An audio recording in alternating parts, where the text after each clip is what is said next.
درود پاک پڑھیں۔ اللہم صلی علی سیدنا و شفیعنا و نبینا مولانا محمد مبارک وسلم۔ صلو علیہ صلاۃ و سلام علیک یا رسول اللہ وسلم علیک یا حبیب اللہ۔ آپ نے پچھلی مجلسوں میں حضرت امیر المومنین سیدنا ابو بکر صدیق رضی اللہ تعالیٰ عنہ کے سلسلہ نسب کے بارے میں اور آپ کے کئی اوصاف اور خوبیوں کے بارے میں بیان سماعت کیے۔ ایک لقب آپ کا صدیق ہے، یعنی آپ کو صدیق بھی کہا جاتا ہے۔ اس کی وجہ ایک وجہ نہیں بلکہ کئی وجوہات ہیں کہ آپ کو صدیق کیوں کہا جاتا ہے۔ حضرت سیدہ نبعہ حبشیہ رضی اللہ تعالی عنہ فرماتی ہے کہ میں نے رسول اللہ صلی اللہ تعالی علیہ وآلہ وسلم کو فرماتے ہوئے سنا، یا ابا بکر ان اللہ قد سماک الصدیق، یعنی اے ابو بکر بے شک اللہ تعالیٰ نے تمہارا نام صدیق رکھا ہے۔ یعنی اس حدیث پاک سے یہ پتہ چلا کہ آپ کو صدیق کہا جاتا ہے، یہ صدیق نام آپ کا اللہ تعالیٰ نے رکھا ہے۔ اور ایک روایت ہے کہ سیدنا سعید بن زید رضی اللہ تعالیٰ عنہ فرماتے ہیں کہ میں 9 افراد کی گواہی دیتا ہوں کہ وہ سب جنتی ہیں، اور اگر میں 10ویں شخص کی بھی گواہی دوں تو میں گنہگار نہیں ہوں گا۔ پوچھا گیا وہ کیسے؟ فرمایا ہم اللہ کے رسول صلی اللہ تعالی علیہ وسلم کے ساتھ جبل حراء، یعنی ایک پہاڑ ہے مکہ شریف کے اندر جبل حراء، اس پہاڑ کا نام حراء ہے، اس حراء پر ہم گئے تو اچانک وہ لرزنے لگ گیا۔ اللہ کے رسول صلی اللہ تعالی علیہ وسلم نے اس پہاڑ سے فرمایا اسبت حراء فإنک علیک نبی و صدیق و شہیدان، اے حراء ٹھہر جا کہ اس وقت تجھ پر ایک نبی، ایک صدیق اور 2 شہید ہیں۔ اس وقت تجھ پر ایک صدیق ہے، ایک نبی ہیں، ایک صدیق ہیں اور 2 شہید کھڑے ہیں۔ سیدنا سعید بن زید سے پوچھا گیا کہ اس وقت پہاڑ پر کون کون تھے؟ فرمایا رسول اللہ صلی اللہ علیہ وسلم تھے، سیدنا ابو بکر صدیق تھے، سیدنا عمر فاروق تھے، سیدنا عثمان غنی تھے، سیدنا مولا علی تھے، سیدنا طلحہ تھے، سیدنا زبیر تھے، سیدنا سعد ابن ابی وقاص تھے، اور سیدنا عبد الرحمن ابن عوف تھے۔ اور پھر حضرت سیدنا سعید ابن زید خاموش ہو گئے۔ پوچھا گیا یہ تو 9 افراد ہیں، 10ویں کون ہیں؟ فرمایا میں ہوں، 10ویں میں ہوں۔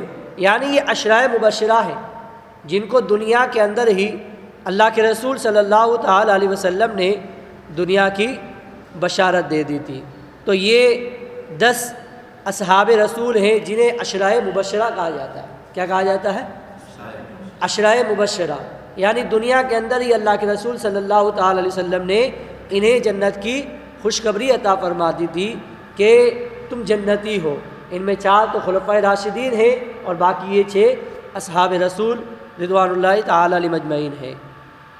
تو اس سے پتہ چلا کہ اللہ کے رسول صلی اللہ علیہ وسلم نے یہاں پر صدیق سے مراد حضرت ابو بکر صدیق رضی اللہ تعالیٰ عنہ کو فرمایا ہے۔ ایک اور روایت ہے، سیدنا ابو ہریرہ رضی اللہ تعالیٰ عنہ فرماتے ہیں کہ جب اللہ کے رسول صلی اللہ تعالیٰ علیہ وسلم نے معراج کی رات جبرائیل علیہ السلام سے فرمایا یا جبریل ان قومی یتہمونی ولا یصدقونی، اے جبرائیل میری قوم مجھ پر تہمت لگائے گی اور وہ میری تصدیق نہیں کرے گی۔ تو سیدنا جبرائیل علیہ السلام نے عرض کی ان اتہمک قومک فإن ابا بکر یصدقک وہو الصدیق، یعنی اگر آپ کی قوم آپ پر تہمت لگائے گی تو کیا ہوا، ابو بکر تو آپ کی تصدیق کریں گے، ابو بکر آپ کی تصدیق کریں گے کیونکہ وہ صدیق ہیں۔ وہ کیا ہیں؟ صدیق ہیں۔ ایک واقعہ میں نے اس سے پہلے بھی سنایا تھا کہ معراج کی رات سرکار صلی اللہ علیہ وسلم جب واپس تشریف لائے اور صبح لوگوں سے بتایا کہ اللہ نے مجھے رات کے ایک حصے میں اتنی جو ہے سرفرازی عطا فرمائی ہے، اپنے پاس بلایا تھا اور تمام کائنات کی سیر کروائی ہے، تو ان لوگوں نے ماننے سے انکار کر دیا تھا۔ اب ابو جہل وغیرہ حضرت ابو بکر کے پاس گئے تو سیدنا ابو بکر صدیق نے فرمایا یہ تو بہت ہی چھوٹی بات ہے، اگر اس سے بھی بہت بڑی بات میرے آقا ارشاد فرمائے تو ابو بکر اس کو بھی ماننے کے لیے تیار ہے، تو اس لیے بھی آپ کو صدیق کہا جاتا ہے۔ یہ تمام الگ الگ وجوہات ہیں، الگ الگ ریزن ہیں کہ آپ کو صدیق کیوں کہا جاتا ہے۔ سیدنا نزال بن صبرہ رضی اللہ تعالیٰ عنہ سے روایت فرماتے ہیں کہ ہم لوگ حضرت مولا علی شیر خدا کے ساتھ کھڑے ہوئے تھے اور وہ خوش طبعی فرما رہے تھے۔ ہم نے ان سے عرض کیا اپنے دوستوں کے بارے میں کچھ ارشاد فرمائیے۔ ہم نے مولا علی سے عرض کیا اپنے دوستوں کے بارے میں کچھ فرمائیے، تو مولا علی نے کیا فرمایا کہ رسول اللہ صلی اللہ علیہ وسلم کے تمام اصحاب میرے دوست ہیں، اللہ کے رسول صلی اللہ علیہ وسلم کے تمام صحابہ میرے دوست ہیں۔ ہم نے عرض کی کہ سید ابو بکر صدیق کے بارے میں بھی بتائیے، فرمایا ذاک امرؤ سماہ اللہ صدیقا علی لسان جبریل و محمد صلی اللہ علیہما، یعنی ان کا تو کیا کہنا۔ کون فرما رہا ہے؟ یہ مولا علی شیر خدا فرما رہے ہیں۔ مولا کائنات فرماتے ہیں کہ ان کے تو کیا کہنے، یہ تو وہ شخصیت ہیں جن کا نام اللہ تعالیٰ نے جبرائیل امین اور پیارے آقا صلی اللہ علیہ وسلم کی زبان سے صدیق رکھا ہے۔ کیا فرمایا کہ ابو بکر کا کیا کہنا؟ لوگوں نے پوچھا ابو بکر کے بارے میں کچھ بتائیے، تو مولا علی فرماتے ہیں کہ ابو بکر کا کیا کہنا، ان کا نام تو اللہ نے جبرائیل کی زبان پر اور حضور کی زبان پر صدیق رکھا ہے، تو اس وجہ سے بھی آپ کو صدیق کہا جاتا ہے۔ اور اس کے علاوہ ایک روایت ہے کہ حضرت ابو بکر صدیق کو زمانہ جاہلیت میں بھی لقب صدیق سے پکارا جاتا تھا، یعنی یہ نہیں کہ بعد میں آپ کو صدیق کہا جانے لگا۔ ایک روایت کے مطابق آپ کو اعلان نبوت سے پہلے بھی جو زمانہ جاہلیت تھا اس کے اندر بھی جو ہے آپ کو صدیق کہہ کر پکارا جاتا تھا، کیونکہ آپ ہر وقت سچ بولتے تھے۔ صدیق کسے کہا جاتا ہے؟ جو سچ بولتا ہے، جو جھوٹ نہیں بولتا، اس کو صدیق کہتے ہیں۔ سچ کے سوا آپ کے منہ سے کبھی کچھ نکلتا ہی نہیں تھا، جو بھی نکلتا تھا سچ نکلتا تھا، ہر بات سچی ہوا کرتی تھی، اس لیے آپ کو صدیق کہا جاتا تھا۔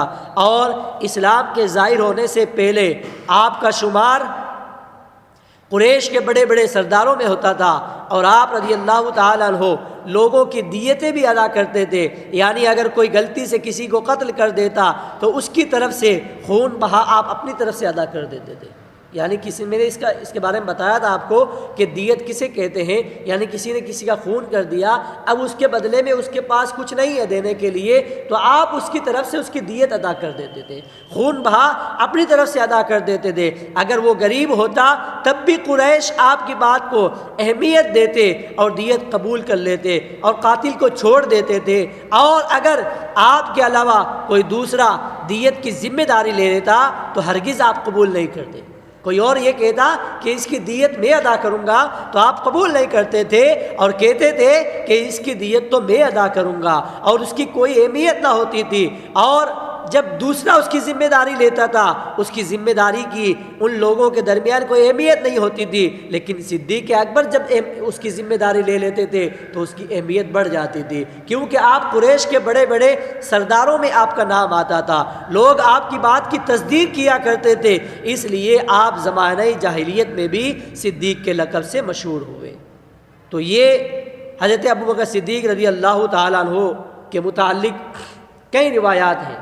ایک روایت ہے کہ سیدنا ابو یحییٰ حکیم بن سعد رضی اللہ تعالیٰ عنہ فرماتے ہیں کہ میں نے امیر المومنین سیدنا مولا علی شیر خدا کو اللہ کی قسم اٹھا کر کہتے ہوئے سنا کہ انزل اسم ابی بکر من السماء الصدیق، یعنی سیدنا ابو بکر صدیق کا لقب آسمان سے اتارا گیا۔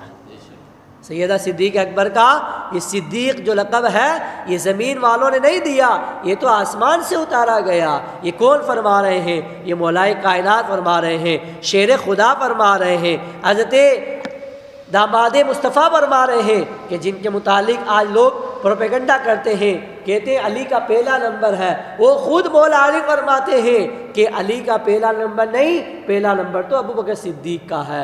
اللہ کے رسول صلی اللہ علیہ وسلم کے بعد خلیفہ بلا فصل جو ہے وہ علی نہیں ہے، وہ تو حضرت ابو بکر صدیق ہیں۔ ان کی شان کو فاروق بھی بیان کرتے ہیں، عثمان بھی بیان کرتے ہیں، مولا علی بھی بیان کرتے ہیں، اور تمام صحابہ حضرت ابو بکر صدیق کی عظمت کے خطبے پڑھا کرتے تھے، تمام صحابہ۔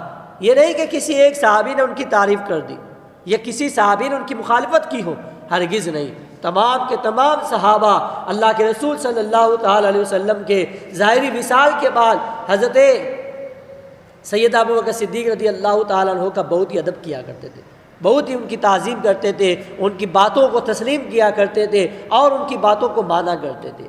ان کا جو حکم ہوتا تھا اس حکم کو بجا لاتے تھے۔